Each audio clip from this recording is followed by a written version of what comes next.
இறால் மீன் விலை குறைந்ததால் கடந்த 15 நாட்களாக மீனவர்கள் கடலுக்குள் செல்லாமல் தவித்து வருகின்றனர். இந்த விவகாரத்தில் மத்திய மாநில அரசுகள் தலையிட்டு இறாலுக்கு உரிய விலை நிர்ணயம் செய்ய வேண்டும் என மீனவர்கள் வலியுறுத்தியுள்ளனர். பல்வேறு இன்னல்களுக்கு இடையே மீன்பிடித்து வரும் மீனவர்கள் கொண்டு வரும் இறால் மீன்களை வாங்கும் வியாபாரிகள் தங்களுக்குள் சிண்டிகேட் அமைத்து இறால் மீனுக்கு உரிய விலை கொடுப்பது இல்லை என மீனவர்கள் குற்றம் சாட்டுகின்றனர்.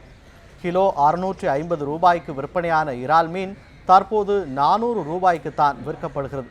இது தொடர்பாக அதிகாரிகள் முதல் அமைச்சர்கள் வரை புகார் அளித்தும் நடவடிக்கை எடுக்கப்படவில்லை என கூறப்படுகிறது. உரிய விலை கிடைக்காததால் கடந்த 15 நாட்களாக மீனவர்கள் கடலுக்குள் செல்லாததால் மீன்பிடி தொழிலாளர்கள் வேலை இழந்து வறுமையில் வாடுகின்றனர். கடலுக்கு போற போட்டு இன்னைக்கு போற போட்டு நாளைக்கு போகாது. ஏன்னா 800 ரூபா 900 ரூபாய்க்கு வித்தறால் இன்னைக்கு 200 ரூபா 300 ரூபாய்க்கு கேட்காங்க. இல்ல நீனே யார்ட்டையா கொண்டு வித்துக்கன்னு சொல்லி எங்கள்கிட்ட சொல்றாங்க. இதை யார்கிட்ட போய் சொல்றது?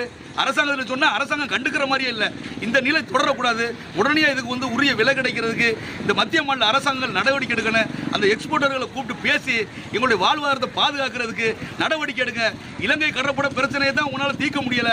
இந்த பிரச்சனையை தீர்க்கிறதுக்கு நடவடிக்கை எடுங்க. இதுதான் எங்களுடைய கோரிக்கை.